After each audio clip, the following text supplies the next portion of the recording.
Yeah, thank you so much for accepting to meeting with me to talk about your drum solo project. Because as I told you, I'm doing this research, this PhD research called augmented drum solo performance study, and part of it includes interviewing drummers who already developed into this practice. So I've been following your work for some time now, and I found it very inspiring and interesting. And I guess Thank like you. the first question that came to mind to me was how do you get to get into this practice? Like, why did you did you dive Hmm. into drum solo performance? Well, the why. That oh, For me, it was quite an organic process, but also have to put it in context because I've been playing drums since ever, since I was a little kid. But when I got serious about music, you will understand that this is relevant for for the choices I've done as a drummer. When I became serious about music, when I decided to study at university, I went for jazz drums, bachelor. And what happened was that after 1 year doing it, I decided that I was not exactly going to be a drummer. So I actually gave up the degree after the first year, okay, and I quit to become actually a piano player. okay, Um, so what happened in the following years is that I studied classical and jazz piano and composition, and eventually I entered the university again, but on music composition in Lisbon. And I've never exactly stopped playing the drums, but I did give up of becoming, a professional drummer. So I gave up the whole routine in terms of the relationship with the instrument that implies, studying, exercising, keeping technique in shape, and all of those procedures that was exactly what I was doing before quitting. I totally stopped those. Even though I didn't stop playing, I kept on having music projects and bands and concerts, and a lot of things were still happening, even though my main focus in terms of music training was all oriented into composition and the piano and and writing, composing for all the projects I was in. uh, and then what happened, which was quite structural, was that in the middle of my music composition degree, I won a composition award on a competition, and the award was actually the possibility of recording the music. So I could assemble the band that would be recording the music that I wrote. And what happened was that I could not find an available drummer to play my own music. okay, So I gave the invitation to one drummer and to another and to another, and nobody was really available. So I ended up playing the drums myself, even though I didn't consider myself a drummer anymore in that professional sense. But I ended up playing the drums for that award, and that was actually what made me reconnect again with the drums and started playing more professionally again. And this is relevant. Why? Because I've been acknowledging nowadays, while sharing my career and my processes and my explorations with other professional drummers, that having at a certain point quit the drums as my main professional and academical research actually is what made me relationship that I have nowadays with the instrument, in the sense that I kind of gave up of being, the best drummer I could be. And this is a specific thing because when I got back to playing the drums super regularly in my projects, I was never worried about being, the best drummer I could be, in the sense as most instrumentists are when they pursue a career. Mm. I'm only acknowledging that nowadays. I was not aware of this back in the time. But I think I super organically started pursuing this more creative research on the drums because I was not even worried about being the most versatile and virtuoso and technically proficient drummer I could be. And that actually gave me a lot of freedom to do my own research because I was just worried about doing my own thing, Yeah. which is something that I think eventually, even if I had always tried to be a drummer, tried to be a drummer in that normal sense, probably I would get here all the same, but maybe later. It would probably would have slowed down my research in this more creative, expanded um, kind of way, which is what I think you're referring to. And I've been acknowledging that nowadays a lot with a lot of my peers, of my drummer peers, because most of them are exactly that kind of the best drummer they could be in their own research. And nowadays they are trying to get rid of that because Mm-hmm. it actually restrains creativity. It restrains a more expressive research on the instruments. Uh, Yeah. so I was kind of fortunate to have given up, trying to be the best drummer I could be, which is it's interesting. I found it very interesting nowadays because it's really my own path. And all paths are kind of accidental in one way or the other. Yeah. But in this way, I feel fortunate that at a certain point I gave up Yeah. because that definitely is what, in a very organic way, made me pursue always and always and nothing else what I wanted to do as a drummer. And in my head, I was kind of free because every time I would do my own research solo or with projects or with bands, I always had this um, freedom of thinking, well, I'm not a real drummer anyway, so I might as well try this. You know what I mean? Yeah. Yeah. Yeah. Obviously, there's a lot more things I can say in the sense of why did I started doing what I did, but in a way, the moment that I decided not to be a real drummer is what always gave me the freedom to pursue a more alternative way of looking at the drums, of looking at percussion, of looking also because I've studied composition, so I think I've always looked at the drums with a composer's uh, mentality, in the sense that I would be always looking out for the expressive potential of the drums more than the normal languages that already exist and that I could try to master. Like, so you feel, the historical and anthropological biases related to the role of the traditional drummer didn't influence you at all in your solo practice, like in terms of, the timekeeping function of the drummer, and like the fact that you have to come soloist, keep the structure of the pieces, like. hmm I mean, I've done it, of course. I've always played the drum, so I've obviously played that more traditional role of the drummer, the rhythmic section, the keeping structure, keeping time, all of those.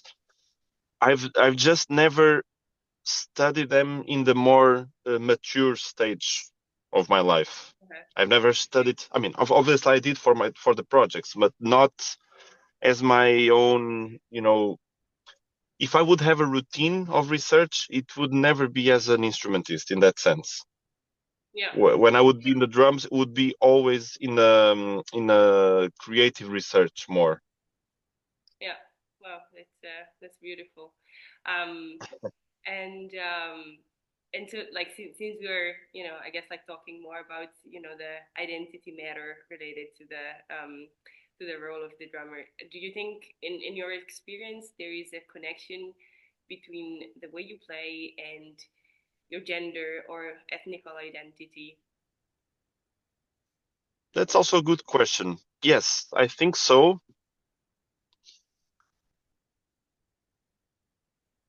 That's a good question. I think about that many times Mm-hmm. because obviously there are some some traditions, some rhythmic contexts that are much more natural to me than others. Mm-hmm. And I would say that the most natural research for me was always a more sonoplastic research than a timekeeping or rhythmic. Yep. So, for example, I've never felt very close with the jazz American tradition or with African music traditions or even South American traditions. I've studied them. I can study them. I can play them. I can look out for them. But it's not really talking about heritage. I would say that I'm definitely something that's more European, which Mm-hmm. it's what Yeah. it is. I'm Right. Portuguese, Yeah, but definitely. I totally feel more connected with the more contemporary music kind of way of looking at percussion, with the more abstract side of the sound research of the sonic matter of the drums. Mm-hmm. And in that sense, I totally feel a son of my European heritage. Maybe more the 20th century kind of European heritage, but definitely that. Um, as being as and in what refers to being If it a doesn't like male. to, it doesn't have to. Like also like the the ethnical component, I guess. Like maybe it's if it's the Hmm, hmm. that's great. Like you don't have to I like think like there's something about the Portuguese. Now, not so much talking about the ethnic side of it, of the question, but more the cultural side of it. I've never felt. I think I'm a son also of a globalism kind of world, a globalism kind of movement, in the sense that I've never felt too connected with the Portuguese culture or heritage or identity, whatever that could be. But in some countries, stronger than in Portugal, or at least my own relationship with it. I always feel when I'm in the more folk traditional kind of music context in Portugal, that I've never felt really connected with it, and that definitely there tells some story about my own personal story, background, family, and all. But I know that, for example, I mean, I think I could quote any of the other European countries. In Italy, for example, I feel there's a much more stronger identity relationship with the nation, with the whole idea of nationalism, not nationalism in terms of politics, but in terms of culture. I think there's a lot more connection with the country's culture since ever. I think the same applies to UK, the same applies to Germany. Some countries maybe not so much. I think Switzerland is a case by itself. Spain has a lot more, also definitely a lot more connection. Like the typical Spanish musician, I think will have a lot more connection with the Spanish culture, musical culture. And in Portugal, I think it's a little bit more diluted. mm-hmm. There are some strong traditional musical styles and knowledge for sure. But I think the common Portuguese musician is not so strongly connected with it. And in my own case, definitely a lot less than the normal. Yeah, yeah, So in that sense, and answering to the question, I don't feel that much the connection with the tradition. I've always looked out for something that's way more global in that sense. Also because it's a niche thing, the thing that I do. So, and then I think I connect with a global niche movement, yeah, yeah, yeah. not definitely not a Portuguese one. Okay. Interesting. And so talking about this niche movement that you feel you're part of, what are like other musicians that you take inspiration from? Like what are your main references also when it comes to drum or instrumental in a broader sense performance? Hmm. Well, there's a lot, obviously. Thinking about the drums, I mean, well, that's a broad question. I think I take a lot of influence. Given all that I've said, I take a lot of influence also from non-drummers, from a lot of other instruments, and that's something that I've always done in my own research, was trying to emulate in the drums other instruments Mm-hmm. and trying to find a way to achieve in the drums something that's not from the drums idiom, not from the drums even sound world, and trying to achieve it. I've always loved to look out for other instruments solo albums. I remember, for example, now this came to my mind. I've had in maybe 2017. I've had a long time that I was, trying to emulate on the drums the solo album of Eve Risset. I don't know if you know this French piano player. Mm-hmm. Yeah, and she has this beautiful solo album released back then, and I think it's 2015 or 16, somewhere around there. And for example, that gave me a lot of pleasure trying to emulate that whole prepared piano world in the drums. Trying to find the pitches, trying to find long resonant sounds and short sounds, and all of that sound palette, sound catalog, trying to find it my own version on the drums. Yeah. So sometimes it's way more about sound in this sense than drummers' influence for sure. Yeah. Also, a lot of research with the electronic musicians and electronic instruments and electronic DIY instruments. Yeah. So a lot of custom-made sounds, custom, experimental kind of research that I've always looked also on the drums, both analogically, trying to achieve them, with only the drums or the percussion tools. But also lately, I've been researching a lot with the electronic devices as well, and trying to achieve a more electroacoustic kind of language. Yeah. So maybe sometimes I'm, also looking out and transcribing, no input instruments or even yeah, because I worked a lot with also people that, as you know, do their own instruments. That's why I said the DIY kind of electronic research, because many times it's not even common instruments I can refer to, and I love to look out for that kind of solutions in my own broad instruments. But also, I mean, I can refer also some drummers that obviously were influential. Yeah, or Um instrumentalists or composers, like who it doesn't need to be drummers. So well, I was trying to remember some important drummers in this sense. One that came to my mind is Lucas Koenig. I don't know if you know Lucas' work. I really love his work with the cymbal. I don't. Do you know this thing that he does with the one yeah, cymbal in electronics? yeah, When I've discovered that, that was very interesting and important for my research. Also, the way that he was, doing this electroacoustic kind of world in his own research. Yesterday, I was also talking about the Anthony Parks. It's a much more American kind of approach, but I also love his techno self kind of movement.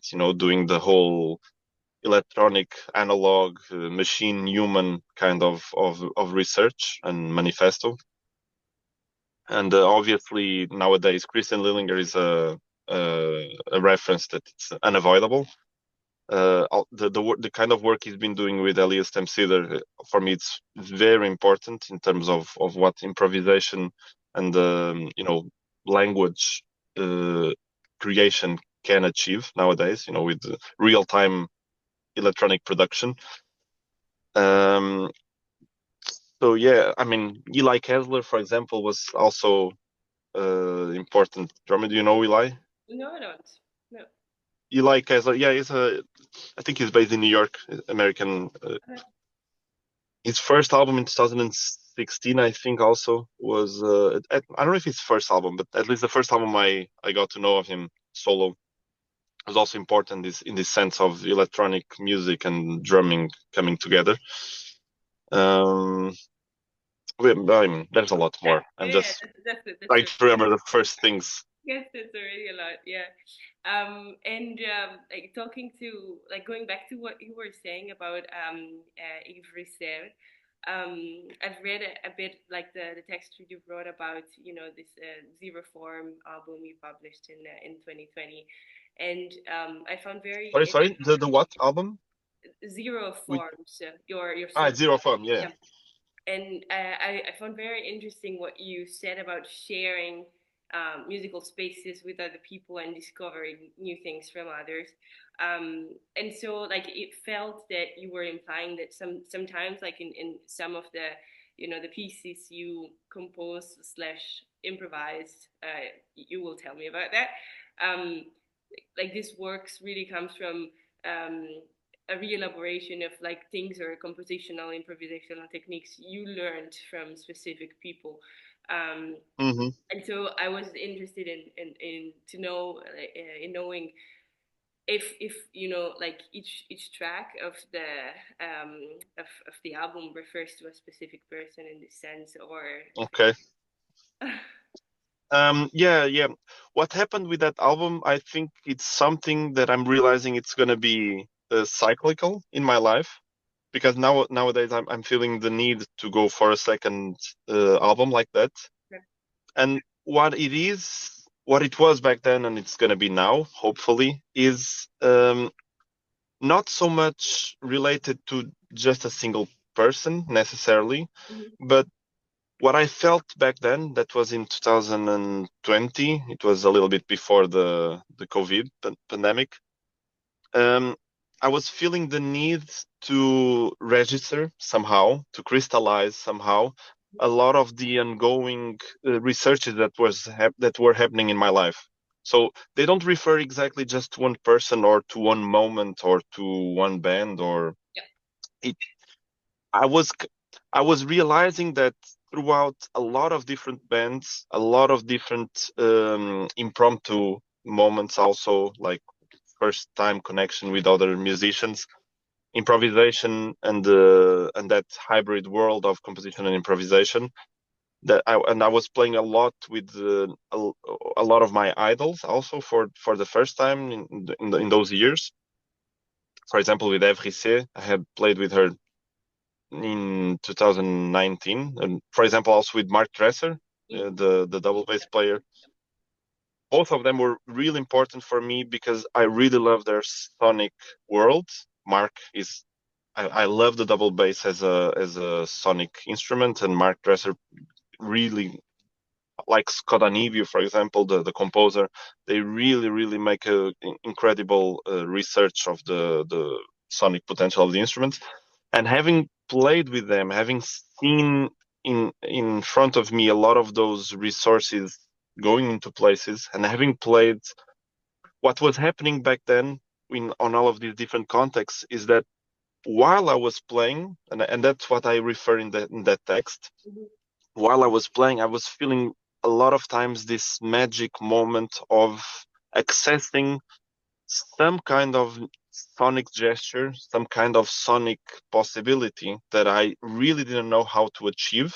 But in real time, as I was playing with those sounds, with those research, with those tools, I was finding ways to achieve them. And it's exactly that moment of stepping out of myself, of the things that I know how to do, and actually achieving something new that I was only envisioning.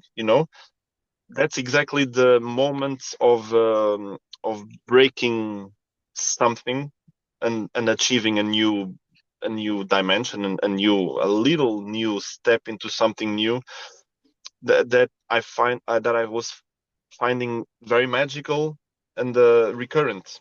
Uh-huh. So what was happening is that from experiences like that to another experience like that, I was kind of building a catalog of new possibilities, very personal, because Yeah, they like were all very new personal achievements, like discoveries. new vocabulary. Okay. Mm-hmm. Exactly.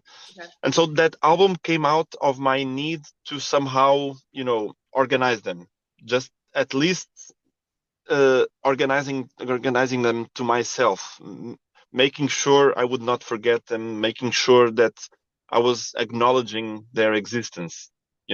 Because all the if I was starting to feel that if I wouldn't do it, somehow all of those discoveries would be just a part of a momentum, and they would just simply fade out as I would start discovering new ones. And that's exactly what happens in the usually in a creative um, path, is that you will have cycles. You'll have cycles where you're obsessed with some things, and then the obsession progressively turns into another one.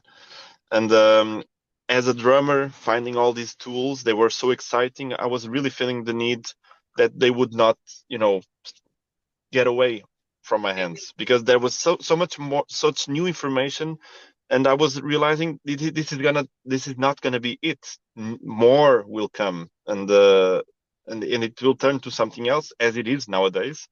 That's why I was saying that nowadays I already feel from a lot of the experiences I've had in the past 5 years. Yes. So since that album, I've had a lot of new discoveries, a lot of new solo situations where I found things about myself, but also a lot of group situations where I found these new things, these happening of these days, that I'm starting to feel the need to register them again. And Okay. I think, I don't know if it's gonna be like this all the time, but I'm feeling that my relationship with solo albums probably is gonna be something like this. I will, as, as long as new discoveries in my headspace, I will want to register them and make kind of state about.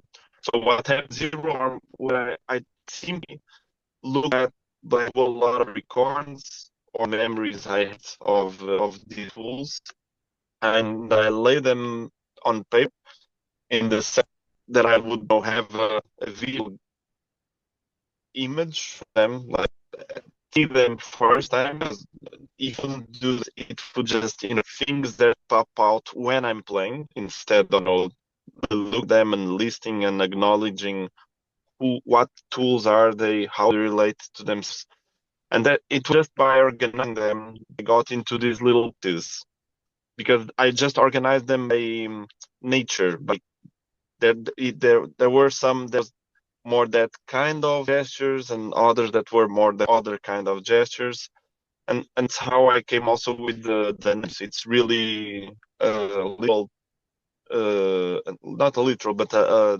direct relationship, the way I organize them. Every time I would be finding that there was a group of things, I would turn it into a piece, and then I really tried to make it organic. So I didn't really compose it too much. I just knew the kind of tools, the kind of gestures, the kind of language, the kind of sounds.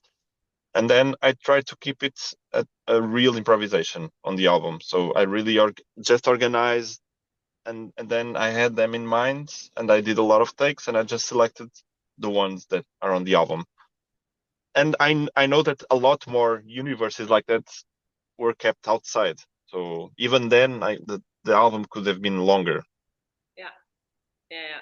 Wow. It's interesting. So you think also for, I guess, like two questions. Like, so for your next album, you think of like keeping on with this method of structuring, like your pieces into different compositions based on, like the gestural, or the gestural approach of certain um, textures, colors, or sounds you make. And also a second question that comes to mind is like what changes instead when you perform live? Like, do you still kind of keep this in terms of structuring your performance? You still keep like this this set ideas of soundscapes, of different soundscapes that you want to achieve through through your solo performance, or do you have even a freer approach to that? Mm-hmm. I think more than the structure itself, and I did play the zero form compositions, let's say, after it. Um, I think I tried to just keep a clear vision of the sound universe of each track. Mm-hmm. What's the concept behind them? What's the techniques associated? And I just want to have a clear emotional and sonic relationship with those universes, and then I'll improvise. So I know the outcome can be very different, and they were, but the the emotional concept and the techniques associated are the same, but Okay. the structure can be totally different, and even the ideas that come out of it might be totally different. Mm-hmm. But um, they keep the trigger that made me want to record them, which is that sonic and emotional concept. Mm-hmm. Okay. Wow. So when I call them on metamorphic shapes and whatever the title was, I really have a clear idea of what I mean by that in terms of the things that I found out that in my head translates on that image, and I can do many variations on it, but it will be always that clear thing.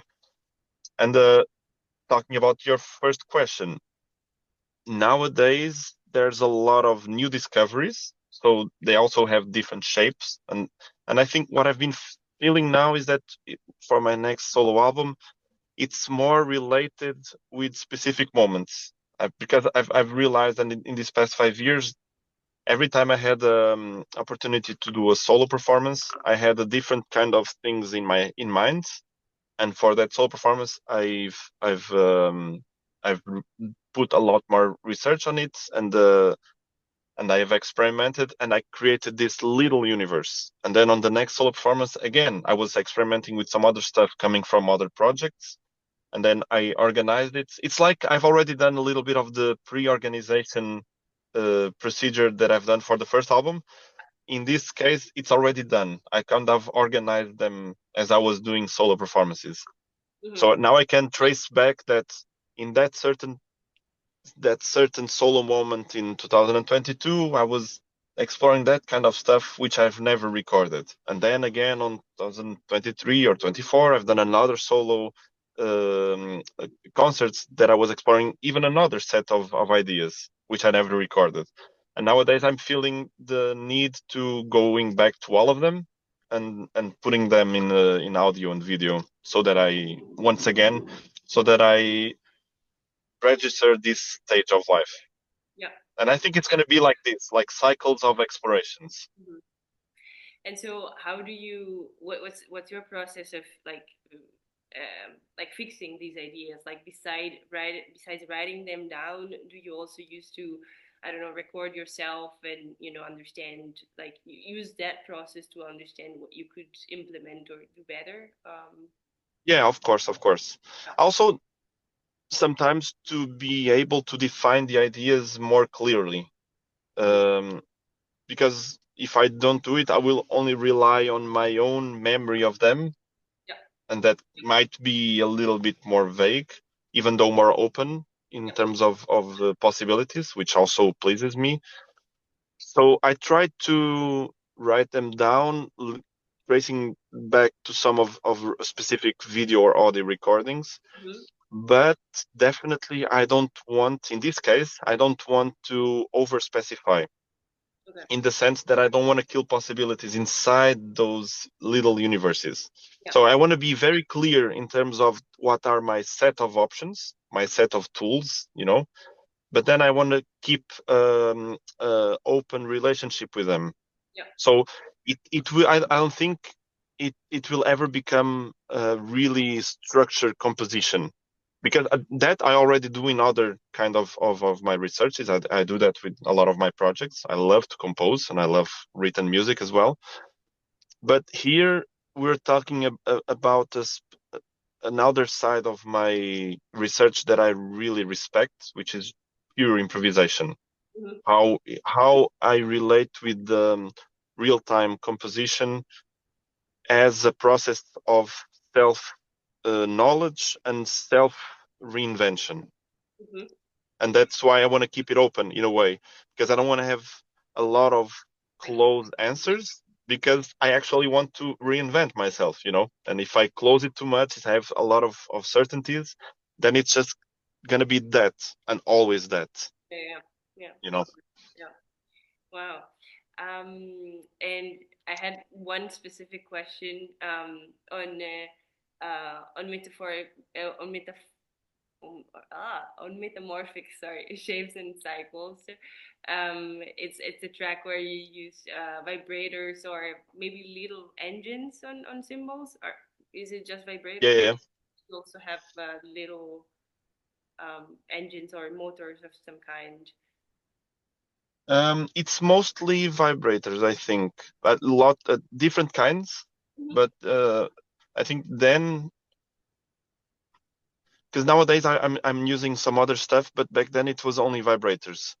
Um, It's really and there's some that you only have on and off, but okay. there are some that also will also have patterns of vibration and also intensity regulation. And I think I'm using some different ones in those tracks. Nowadays, for example, I use for that effect, I use contact speakers, Okay. the inverse of contact microphones. Um, and I use them through Bluetooth with either my computer or my phone, and I use them as a well, in a way, it's a synthesizer because I use it to synthesize waves Yep. that will produce vibration, but with a lot more control. Because then I control the hertz of the cycles. I control if I have more than one oscillometer working, and if I will have interactions between them. So I have a lot of more control for the same kind of effect. Um, but yeah, vibration there, I think it's really only vibrators, Yeah. the little ones. And this new this new technology that you've been implementing, do you program the way this um the speakers start Usually I have full control of it. So I will have faders, I will have knobs, and I will have the control of either the hertz of the waves or what kind of wave it is, if it's a sine wave or a triangular or a square or whatever. And how much volume in each one of them and how they interact. Sometimes I might have some programs where I'll control it like this with faders and knobs. Others I might control it with an XY kind of pad, and then I will control these parameters with a hand. is it something, is it MIDI? Do you have a MIDI controller, or do you control this system through your iPhone or I've tried, yeah, exactly. I've tried different approaches also with the MIDI controllers when I use the computer.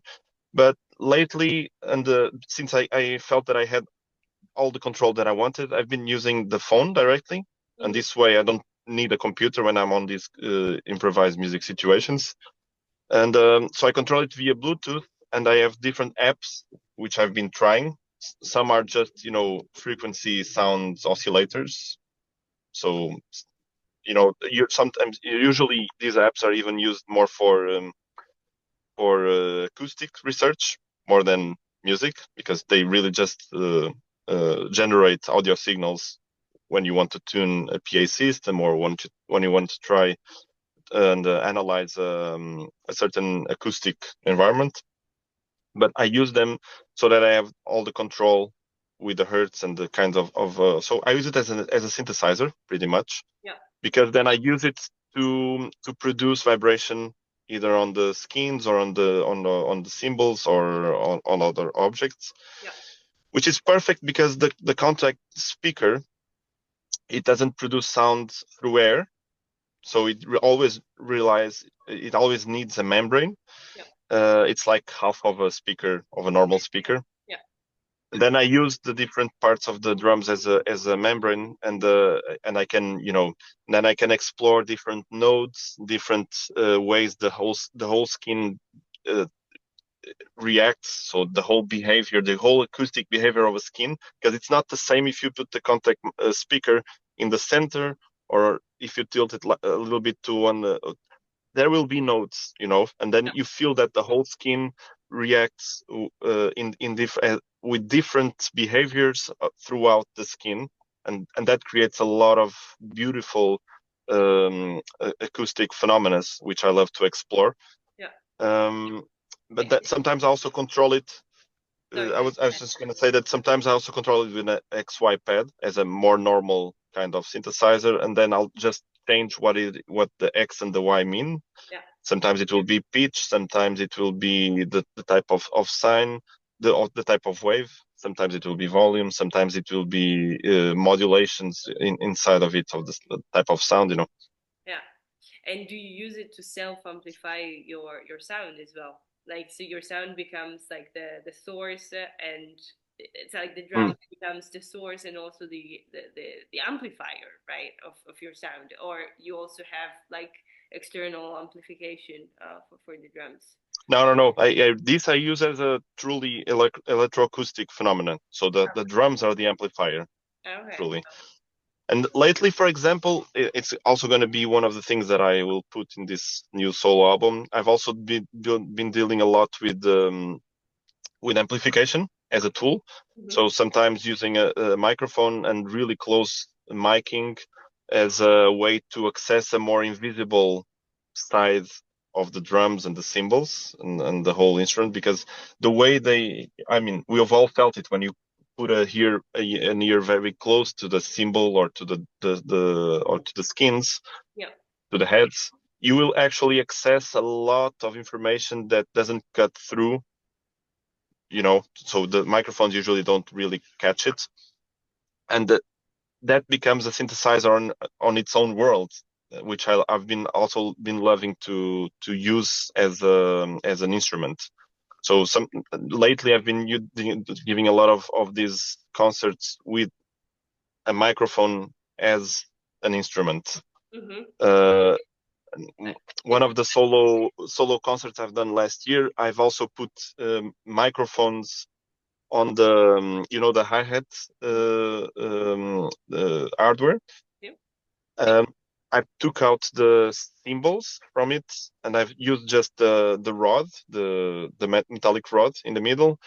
And so I put a microphone pointing up, and then I've had some cymbals very close. So I would use the feet also, and one of a stand, a hi-hat stand on both feet, and I use them, just to put the microphone up or down. Those are And so coming very close to a cymbal or not, and then as I'm playing, I can access or not, using the foot as a wet and dry kind of fader, and to access that more invisible inner world of the close miking, yeah, yeah. which became a thing on its own. Wow. And what kind of mics do you use to do that? I've been using normal condensers, Yeah. so small diaphragm like the overheads Yeah. usually. Yeah. Yeah. Yeah. Yeah. Okay. Wow. Interesting. Super interesting. And um so when did you like first started to use electronics, and how also like your hybrid set evolved throughout the years, and Mm-hmm. also interested to know in terms of like positioning, like if like the physical Mm-hmm. placement of different things, like like what was the discovery process that led you, I guess, to place I think in Conundrum Volume 1, your new album, I saw you have some tracks where you use electronics, and I saw that you keep the electronics on the right. So I was curious to know if you had a, I don't know, a discovery process that led you to Mm-hmm. set electronics in that position, because it's, I don't know, maybe it's more convenient and or comfortable for you to use it Uh-huh. besides. Well, so far I haven't. That's something I've been thinking about throughout these years. I haven't closed my way of setting the drums. I think all of those conundrums that I've used the electronics, I've set up a total different kind of kits. And one of the things that I actually like is that if I will have pads, if I will have MIDI controllers that I play with the sticks, I like them to not be in just one place, because I would like to have them the same way I think of the cymbals or all the extra instruments I'll have on the kit. I like to have them on a broad with a broad image. So I don't like I don't want to have them only in the center and not only on the one of the sides. So sometimes I play with 2 or 3 or 4 of those pads, and I'll have them spread out so that I feel them as a truly electroacoustic kind of option, in the sense that they are really part of the kit and not a complement of the kit. Okay. You know,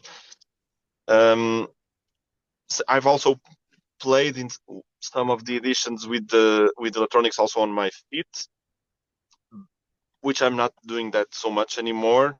No, I mean, I'm just not repeating that as much as I'm repeating some other options, because Okay. I'm still looking out.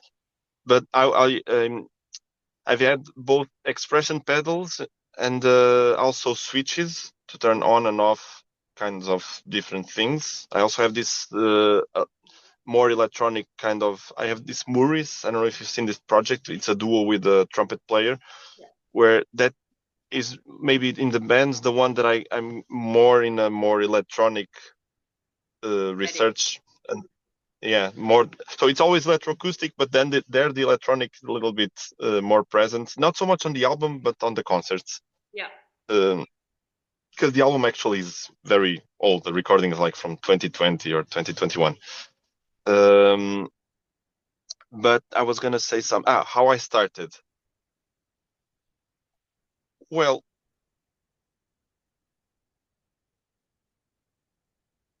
I'm trying to remember what might have been the first moment.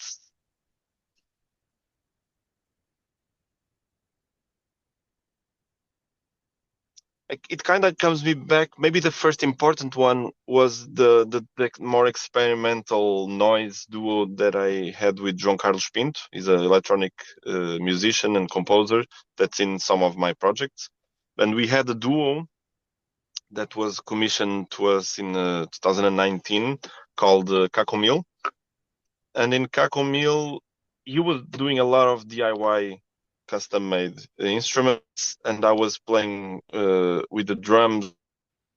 That time, a little bit more in a more concrete way, uh, looking out for electronic tools. Because I think until then, I was super interested in how I could emulate the electronic sounds through an acoustic, mechanic, analog way. And I think it was through that project that I started also trying out with electronic Yeah. sounds. And then I tried a lot of different pads. Lately, I've been using a lot the Bob pads, which give me more control than the normal percussion pads, because they have aftertouch and they have radial information, so I can do sweeps, and I can program that as I want with the VMED. Yeah. Um, and lately that has become a little bit more my main electronic set. And I've been working also lately with the live sampling, which is something. For example, I've done a conundrum last year, which is not in the album because it was after the album release, with Jim Black.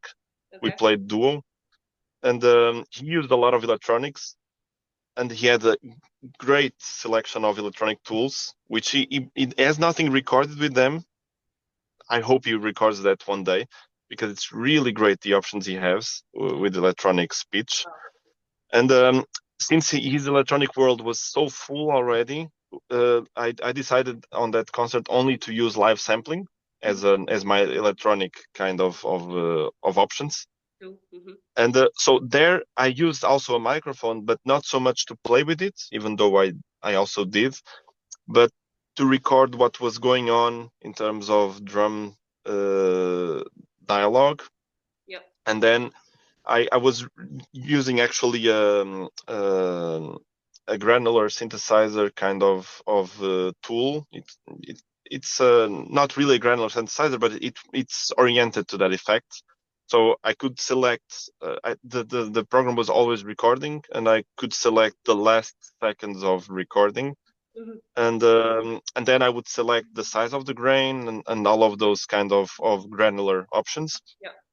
And I would then turn that into a synthesizer, and it would play with the things that had just been recorded, so a live sampling kind of tool. which was something that I had tried for the first time not long before. I think I also, Laura Cox, the Yep. flutist. Yeah, yeah, yeah. I think that was the first concert I've tried this live sampling thing But in New York. like doing that, do you use like just I don't know the computer Ableton, or do you have like a pedal for that? How does No, it? no, no. I use Ableton. Yes. So Okay. I have the microphone to my interface, and then there it's where I tweak all the options. So Yeah. I pre-program only the options that I want to be expressive about Yeah. in the granular synthesizer. So I will play with my sticks the size of the grain. So I will use the bob pads as faders, so Mhm. I don't have to drop the sticks. Then I will I'm playing the sounds themselves, but I'm also playing the modulation of the sounds. Okay. You Wow. know, You control 'Cause- that through the six. Okay. That exact perfect. because Okay. that's important. That's relevant. Something that was kind of bugging me, and I think all drummers feel this when they play electronic devices at the same time as the drums, Hmm. is the medium problem. Because some things you play with the sticks, but then some things you have to drop the stick and play with the fingers or with the hand, and then it's kind of an obstacle. Yeah. And that's something that lately I've been trying to overcome by programming the pads themselves to be the knobs and the faders Wow. or the switches. Yeah. So this way it really becomes an integrated electroacoustic kind of language Yeah. where I play everything the same way I play the drums. Yeah. Yeah. Yeah. Yeah. And that's a little bit my ongoing moment in the electroacoustic research. Wow. Interesting. And before also you talked I think about like having no maybe you no maybe we didn't talk about this but I think I checked out a video of yours maybe it was called I guess Jungle Red a performance with dancers Mm. and it felt you were also using field recordings on that performance. I don't know if that can be true. No, that was all live, all live. All the Okay. sounds were coming from the performance itself. Oh wow. Okay. So how did that work? Did you put mic? Hmm. Yeah, I was forgetting that actually. Maybe that was my first electronic research in a way, Okay. and I think that's even older. Yeah, exactly. I was totally forgetting that because I've done a lot of live soundtrack for theater and dance, and it's something I really love to do. So stage music, but done live. Yeah. Um, and on that piece, Jungle Red, it was actually when I first bought my interfaces and when that's exactly the beginning. Okay. So on that piece, I had all my kit. So the microphones were splitted. The signals they were both going to the PA so that they would amplify my drums, but they was also sent to me, so I would have all the drums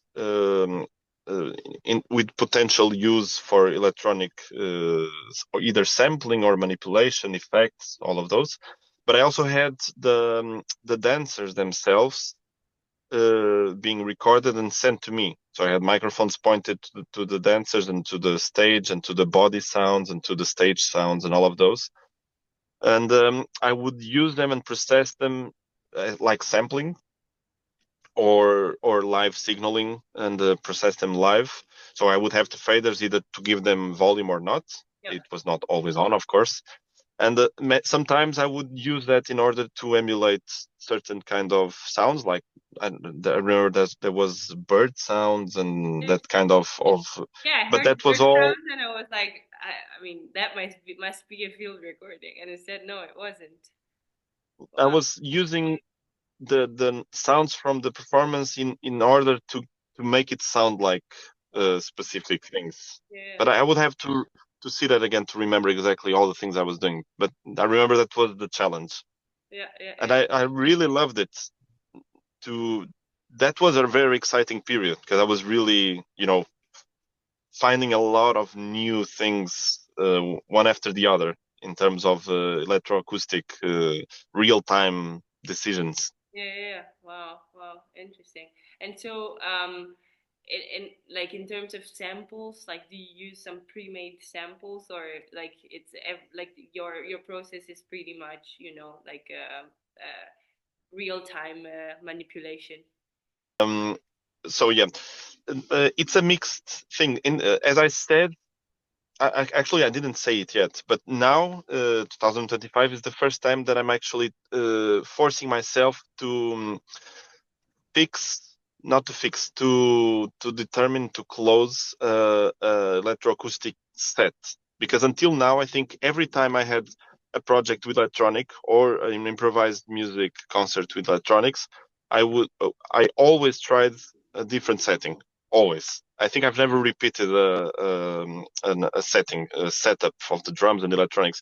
I always tried either a different controller or a different position of the controller or a different way of manipulating it or a different software possibility, something.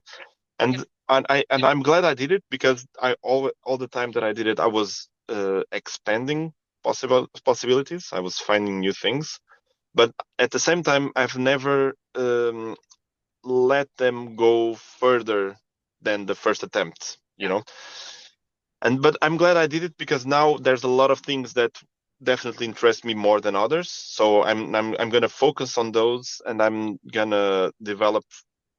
I don't know if in the next year or in the next years, yeah, but I'm gonna try to um, develop it further. yeah, yeah, yeah, Uh, and this to say that in relationship with the with samples, I did use some. I did create some of my own libraries of samples that I would use them more than once.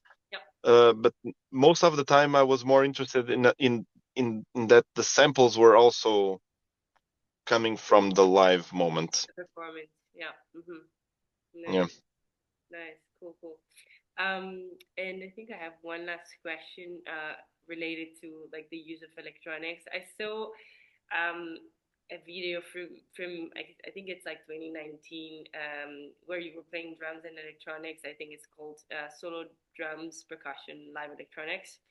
And it seemed that you were playing specific drum sounds or frequencies at different intensity to trigger or modify some electronics parameters.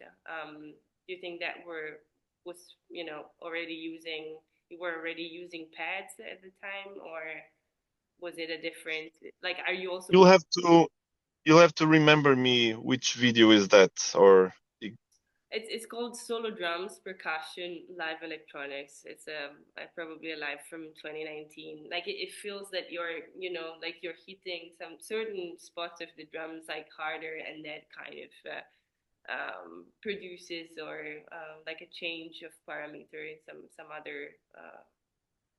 yeah, C19 I was using that, and I was using that through contact microphones. Mhm. So I would have all the signals from the drums and the cymbals isolated. Okay.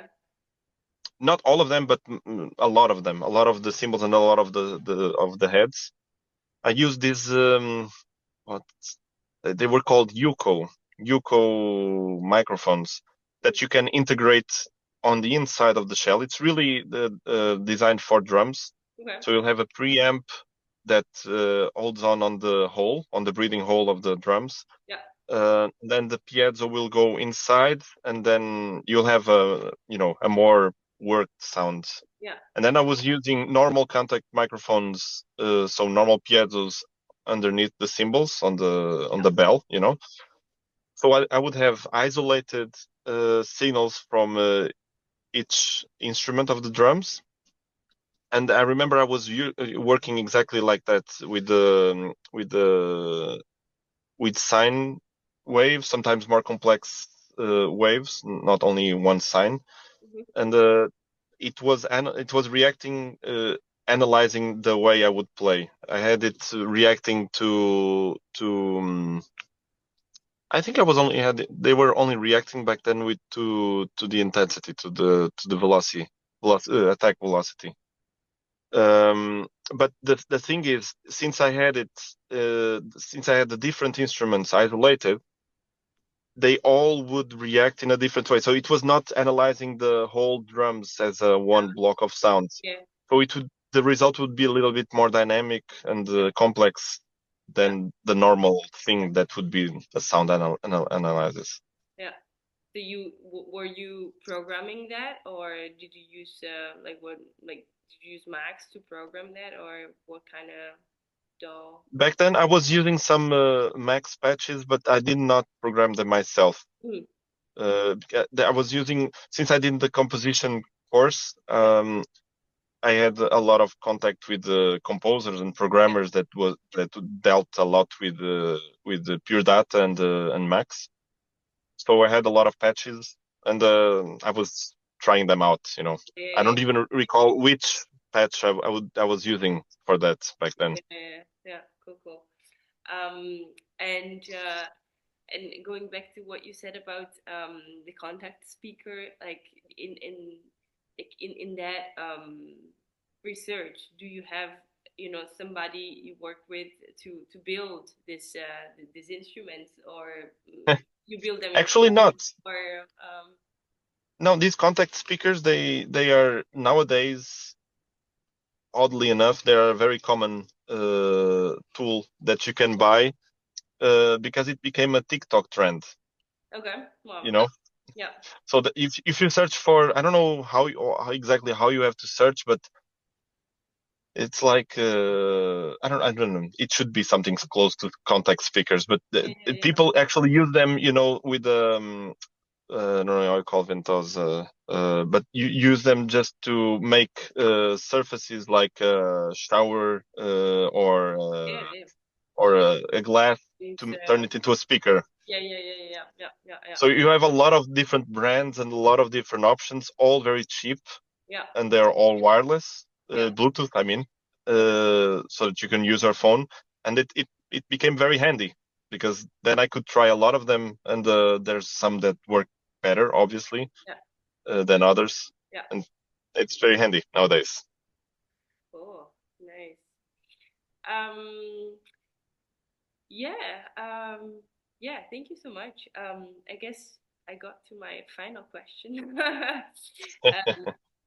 which is why do you like to perform in solo, and what are you trying to express to the audience with your project? Like if there is somehow a thought about the relationship to the audience in your solo practice. hmm So yeah, the solo is a specific thing, definitely. Okay, I have a lot of different projects, and I think a lot of the of different things that I really value as a musician and an artist, I search for them in the different projects, Hmm. which then makes the solo performance for me being a place for, I think, mainly two things. One is definitely the things that we already talked a lot, the potential of self reinvention. I really like the solo performance because it's really about um, me challenging myself to go to the places I'm not there yet. Yeah, So really challenging myself to take the ground out of my feet and really making me react to that. yeah, Even in, for example, the conundrum duets, that's exactly what I'm looking for. I'm looking for challenging myself to find something new all the time, and that's why the first encounter and all of those parameters, uh, are being used exactly for that. But the solo is exactly the same for me. I always love to take all the solo opportunities to make me find something new. Instead of, for example, on a lot of my other projects, I look for the final product in a way, the final, the thing that I really work hard to know what it is about, really work on the composition to be really clear and really work on the rehearsals so that I can play it in a very clear way also. But definitely not for me the solo. The solo for me, it's more about open boundaries, and the almost jumping from a cliff kind of effect. But at the same time, I cannot help being a composer, I guess. So every time I do it, I always do it with specific aesthetic and technique concepts in mind. That's why then they become, most of the time, they become very concrete. And I will decide that a certain solo opportunity will be about a specific tool or a specific aesthetics that I have in mind, and I really constrain and restrain myself on it, so then it becomes aesthetically focused, even though I'm really trying to go to something else. But it's not predefined or precomposed by any means. Yeah. So it becomes an aesthetic research and a personal reinvention. I think it's the only place I can really go deep on this research. I don't think a band or an orchestra or a very composed project could be about this fragile, vulnerable states of research. So the solo for me is a golden space for that kind of really sincere and honest research of the unknown, Yeah. a personal unknown, of course. I'm not trying to reinvent the wheel or, discover something musically new. I'm trying that on my own personal sphere. Yeah. Yeah. No, of course. Yeah. And I love it for that. And I also love to see that on other solo performances.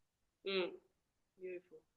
And in terms of like the relationship, maybe the special relationship that you can set with the audience by playing solo. Like, do you have anything, any thoughts about that, or do you keep the audience into I don't know, into the greater context or spectrum when you go and play solo? I mean, I think different things have happened in that sense. I've had the solo performances where I speak before, others that I speak at the end, others where I don't really speak that much. So I think different kinds of that relationship has happened, and I don't think that I look for any of them in specific all the time. Some I've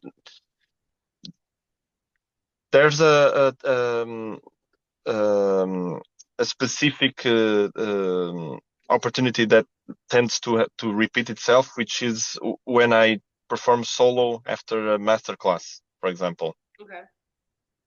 That's a very specific kind of relationship with the audience, because before there was a lot of sharing like this that we're having now, where I speak about a lot of the techniques or the concepts behind or on researches. So then the audience is already engaged and they are looking out for those details, Yeah. and which makes a specific kind of engagement. It's very specific, and that has happened more times. Also, last year, for example, I performed in Berlin in a festival of drum solos, Yeah. and I was the third.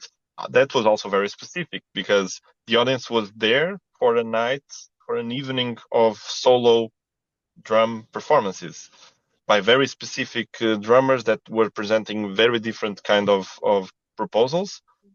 And then again, it was very specific. I didn't felt any need of speaking because people were already, open to a totally different approach, totally different set of concepts, Mm-hmm. and the music would speak for itself. But I also had performances in maybe not so niche context, where the first thing that I feel is the need to somehow contextualize, like you were saying. Okay. That has happened already, where I feel that maybe most of the audience is not, uh, you know, common. They're not. Maybe they don't listen to this kind of music. Maybe it's the first time they're even listening to a solo percussion Yeah. kind of concert, and there I feel instantaneously the need to create some empathy, to create some connection with what might happen. Yeah. Maybe I will not refer to all the things that I have in my mind because that's so specific and it only matters to me, in a way. I mean, they wouldn't care if I'm trying or thinking or obsessive about some kind of techniques and tools, because I know I will always play them with a more emotional and universally abstract and kind of narrative, even if I'm thinking about specific concepts. Yeah. So that's what matters. What and all the time there's a delivery that will transcend these techniques and tools that I might have in mind. Obviously, for me, the solo drumming is a laboratorial opportunity, Yeah. but that doesn't really matter when we're talking about music. Music will have to be music, and I'm really interested in that all the time. So I've had that I've had the need to contextualize people for sure. And you feel that when you do that, people like receive the music, even if it's so Yes. so specific, so um, yeah, so uncommon, I guess, for normal people.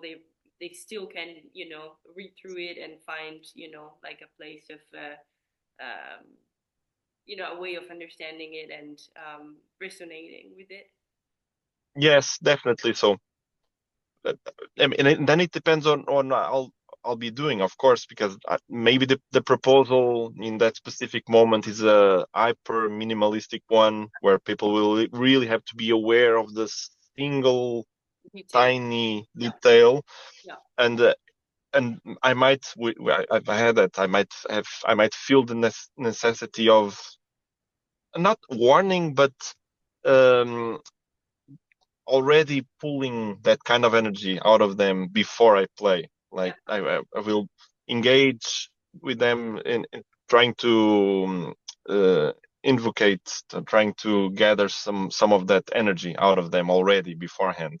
Yeah. But maybe the proposal will be total opposite, an extreme noise kind of proposal, and there I might feel the need to warn, for example. Good. And I think that all the time, if I whatever I'm feeling the need to do, I always feel that it creates empathy. It creates availability. It creates some mental space and emotional space then to engage to the specific thing I might have to give.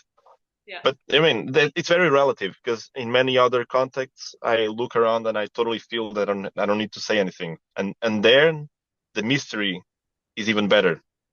Not to give it, not put words on it, not to give it a shape, not to give it um, um, a title, and just keeping the total mystery of the possibility of what it means, what it is, what it means to me, what it means to them. Yeah. Sometimes that's a thing to do in order to create the same kind of empathy.